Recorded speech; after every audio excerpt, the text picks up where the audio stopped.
네, 국사 과목이 외울 게 너무 많아서 어려워하시는 분들 참 많습니다. 물론 암기 과목 맞습니다.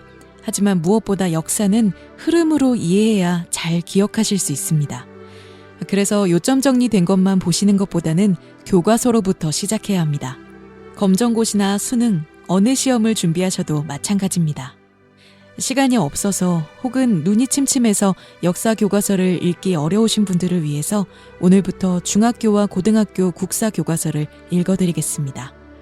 일하실 때, 산책하실 때, 그리고 운전하실 때 곁에 두고 편안하게 들으실 수 있게끔 잘 담아보겠습니다. 처음 들으실 땐 좀 어렵고 생소한 이야기처럼 들릴 수 있지만 여러 번 반복해서 들으시면 반드시 도움이 될 거라 생각합니다. 한국사를 이해하는 데 힘을 보탤 수 있도록 성심성의껏 녹음하겠습니다. 과거로 떠나는 여행. 지나간 과거의 일을 어떻게 알 수 있을까? 그리 멀지 않은 과거의 일은 여러 가지 기록이나 그 일을 직접 목격한 사람 또는 목격자로부터 전해 들어 기억하고 있는 사람들의 이야기를 통해서 알 수 있다. 먼 과거의 일은 문자로 기록된 당시의 역사책이나 오래된 문서, 비석에 새겨진 기록 등을 통해서 확인할 수 있다. 선사시대로 거슬러 올라가 보자. 문자가 쓰이기 이전에 살았던 사람들에 관해서는 무엇을 통해 알 수 있을까? 그들이 남긴 흔적을 찾아내 그것을 바탕으로 과학적 지식과 상상력을 동원하여 그들의 삶을 짐작할 수 있다. 옛사람들의 흔적은 어떻게 남아있을까? 그들이 살았던 집터나 쓰레기 더미, 시신을 묻었던 무덤, 그리고 비바람에 쉽게 지워지지 않는 바위 그림 등에서 그들의 흔적을 찾을 수 있다. 우리 조상들의 흔적을 통해 과거로 여행을 떠나보자. 우리 민족의 기원과 삶의 터전. 우리나라에 사람이 살기 시작한 것은 구석기 시대였다. 구석기 시대에는 추운 빙기와 따뜻한 간빙기가 여러 차례 번갈아 나타났다. 이러한 자연 환경의 변화는 인간 생활에도 많은 영향을 주었다. 빙기에는 지구 북반구의 일부가 빙하로 덮여 있었기 때문에 동아시아 지역의 해수면 높이는 지금보다 훨씬 낮았다.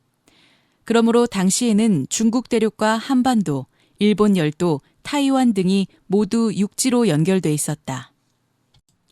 빙기가 끝난 후 해수면이 높아져 해안선이 변화되자 한반도를 비롯한 동아시아의 여러 지역은 오늘날과 비슷한 모습을 드러내게 됐다. 이로써 한반도는 북쪽으로는 대륙과 연결되고 동쪽과 서쪽으로는 바다와 접하게 됐다. 그리고 동남쪽으로는 대한해협을 건너 일본과 마주하게 되었다. 우리 민족은 황색 피부, 검은색 머리 등의 신체적인 특징을 지녔으며 인종적으로는 몽골 인종에 속하고 어족으로는 터키어, 퉁구스어, 몽골어와 함께 알타이 어족에 속하는 것으로 본다. 따라서 우리 민족은 남방계보다는 북방계와 관련이 더 많다고 할 수 있다.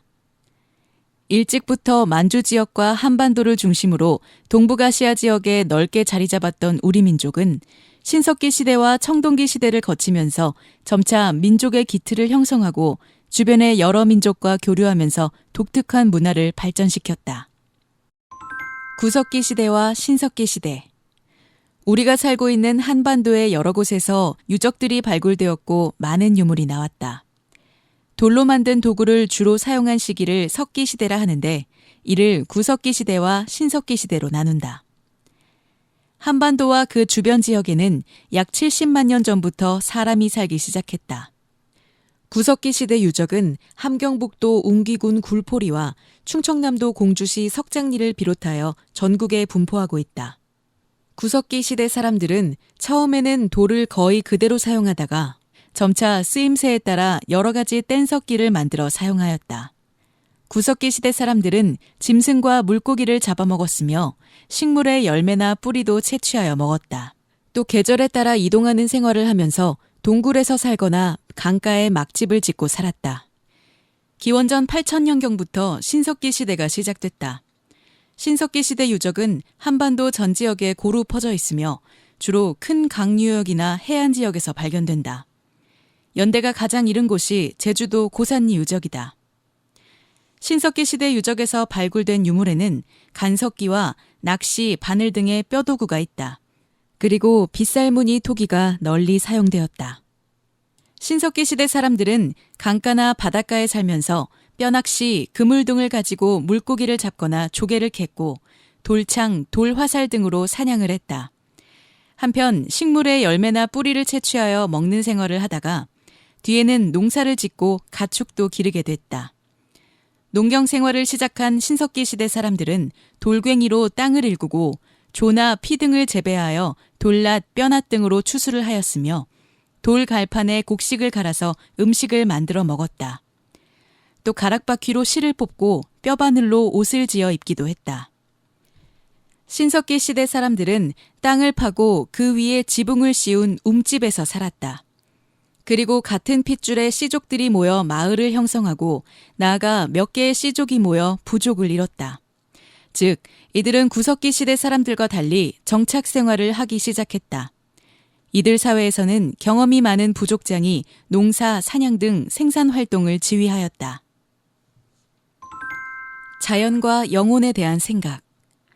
선사시대 사람들은 자연 현상이나 영혼에 대해 어떻게 생각했을까?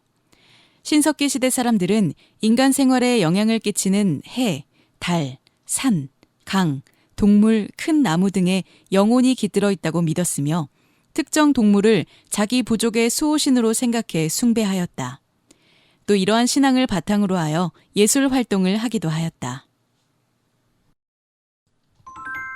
청동기 시대의 시작.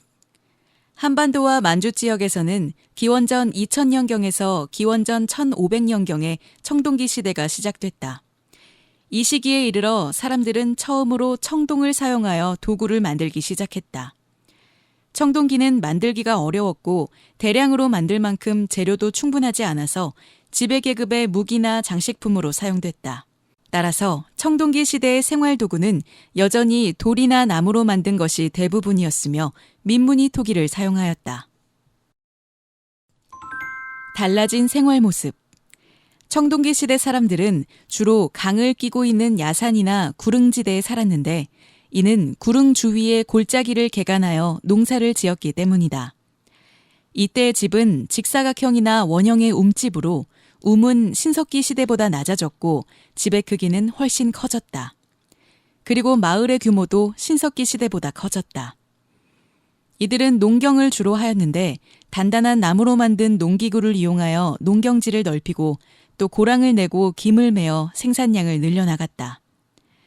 한편 반달 돌칼로 곡식을 자르고 맷돌로 곡물을 가공하기도 했다. 주로 재배된 곡식은 조나 보리, 콩, 벼 등이다. 고인돌을 통해 알 수 있는 것들. 청동기 시대의 대표적인 무덤인 고인돌을 살펴보자. 고인돌은 세계적으로 널리 분포하고 있는 거석 문화의 하나로 규모가 큰 것은 덮개돌이 수십 톤이 되는 것도 있다. 이 정도 규모의 무덤을 만들기 위해서는 수많은 사람들이 동원되었을 것이므로 이러한 무덤을 통하여 당시의 사회 조직을 짐작해 볼 수 있다. 청동기 시대의 사회 모습. 청동기 시대에는 인구가 증가하고 경제가 발전하면서 신분의 상하가 나타나는 계층 사회가 성립했다.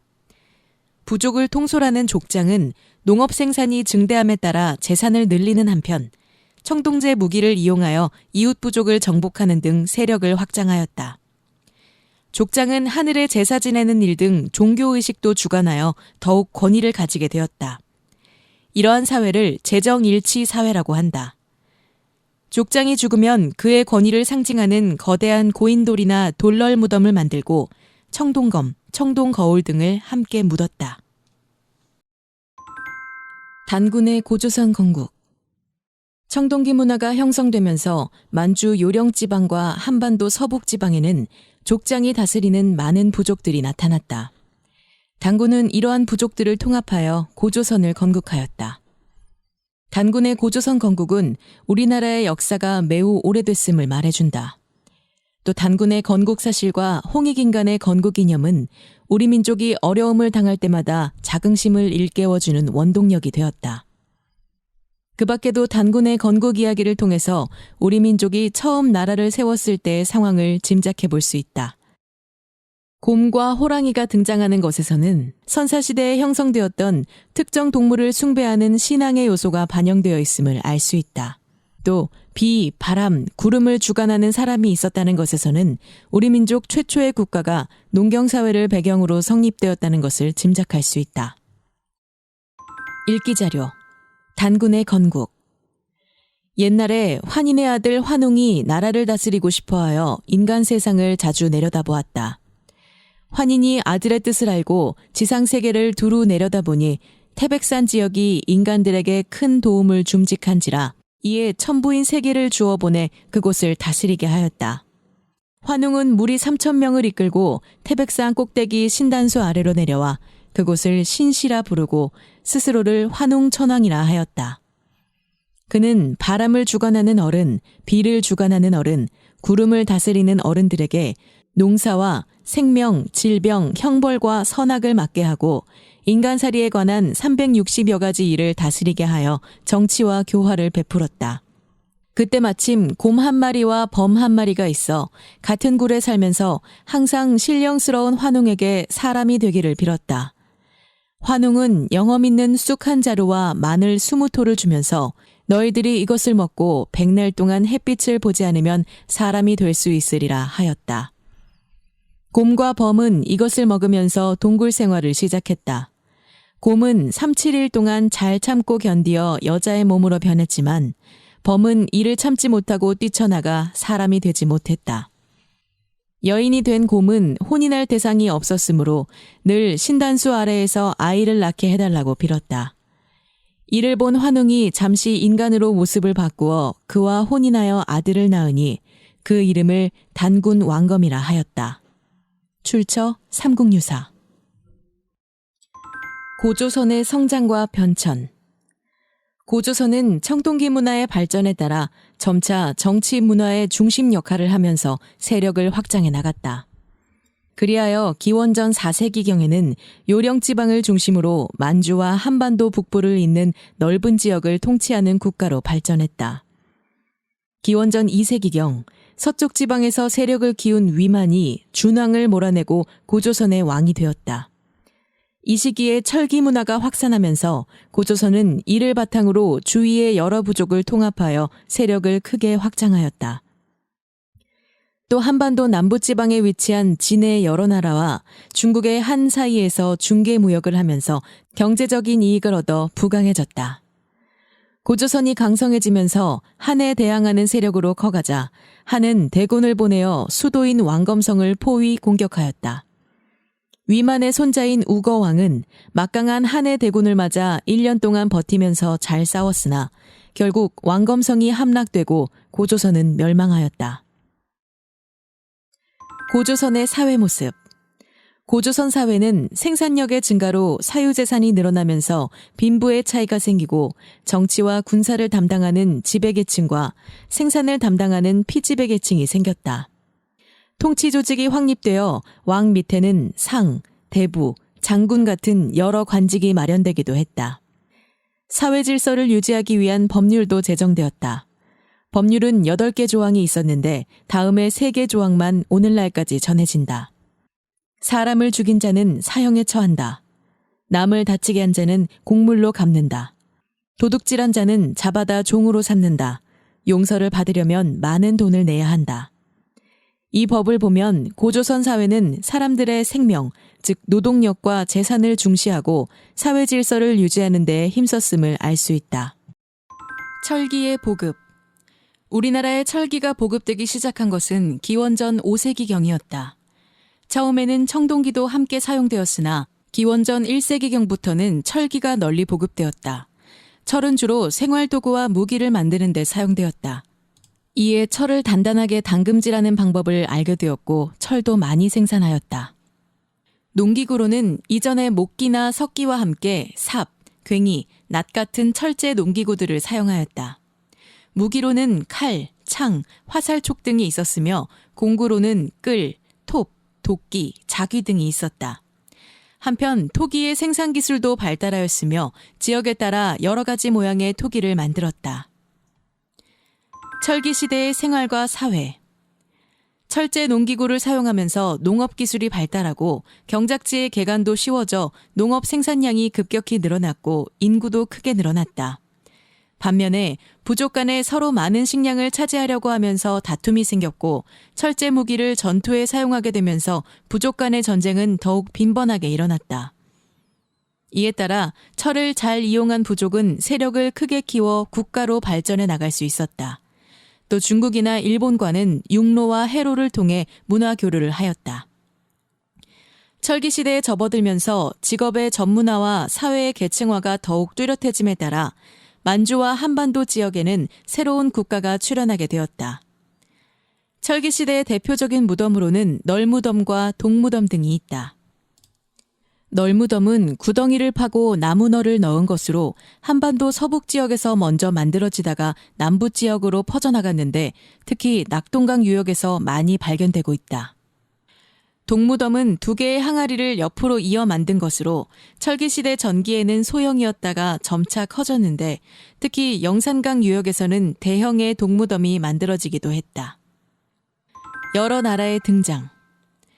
우리 민족 최초의 국가인 고조선이 만주와 한반도 북부 지방을 중심으로 세력을 펼치다가 사라질 무렵 그 주변 지역에서는 한민족의 또 다른 집단들이 부족 단위로 세력을 키워가고 있었다. 각 세력은 다른 부족과의 연합 또는 전쟁을 통해 세력을 확대하여 마침내 국가로 발전해 나갔다. 만주 지방에는 부여와 고구려가 자리 잡고 한반도 북부 동해안 지방에는 옥저와 동해가 자리를 잡았다. 한반도 남부 지방에서는 사만이 발전하였다. 한강 이남 황해안 지역을 중심으로 마한이 자리를 잡았는데 기록에 의하면 마한에는 54개의 소국이 있었으며 그중에서 가장 강력한 목지국의 지배자가 마한의 왕으로 행세했다고 한다. 진안과 변안에는 각각 12개의 소국이 있었다. 여러 나라의 정치 조직. 각 나라는 성장 과정에 따라 나름대로의 독특한 정치 조직을 갖추게 되었다. 부여와 고구려는 몇 개의 부족이 연합한 연맹 왕국이었다. 부여는 왕 밑에 마가, 우가, 저가, 구가 등이 있었다. 고구려도 5개 부족이 연합하여 세웠는데 왕의 권력은 강하지 못하였다. 옥저와 동해에는 왕의 칭호를 사용하는 지배자가 없었고 각 부족을 읍군, 삼로라고 불리는 군장들이 다스렸다. 사만의 소국들도 신지, 읍차 등으로 불리는 군장들이 정치를 맡았으며 제사장은 소도라는 특별 구역에 머무르면서 제천 행사를 담당하였다. 법률과 풍속. 나라마다 사회 관습, 종교 의식 및 법률이 있었다. 사회 유지를 위한 기본법으로는 살인이나 남에게 상해를 입힌 죄, 도둑질에 대한 벌칙 등이 있었는데 이는 고조선의 법과 비슷하였다. 부여에는 순장과 껴묻거리를 묻는 장례 관습이 있었고 흰옷을 즐겨 입었다. 고구려 사람들은 무예를 중히 여겨 활쏘기와 말타기를 잘하였으며 수렵대회, 씨름대회 등을 열어 신체를 단련하였다. 또 고구려에는 서옥제, 일종의 대릴사회제가 있었고 무덤 속에 금, 은 등을 묻는 풍습이 있었다. 옥저와 동해의 언어와 풍습은 대체로 고구려와 같았다. 옥저는 땅이 기름져서 농사가 잘 되었으나 고구려의 지배 아래에 있었으므로 그들에게 삼배나 소금, 어물 등의 특산물을 바쳤다. 또 옥저에는 어린 며느리를 맞이하는 풍속 민며느리제가 있었고 한 가족의 뼈를 함께 매장하는 가족 공동묘 관습이 있었다. 동해는 산천을 중히 여겨 각 부족이 소유한 산천에 다른 부족이 출입하는 것을 막았다. 또 음락끼리는 서로 침범하지 않았는데 이를 어기면 소나 말 등으로 갚아야 했다. 그리고 같은 씨족끼리는 혼인을 하지 않았다. 사만에서는 특히 벼농사를 중심으로 한 농업이 발달하였다. 한편 변안에서는 철을 많이 생산하여 마한, 한해 9년, 일본 등으로 수출하였으며 이를 화폐로 사용하기도 하였다.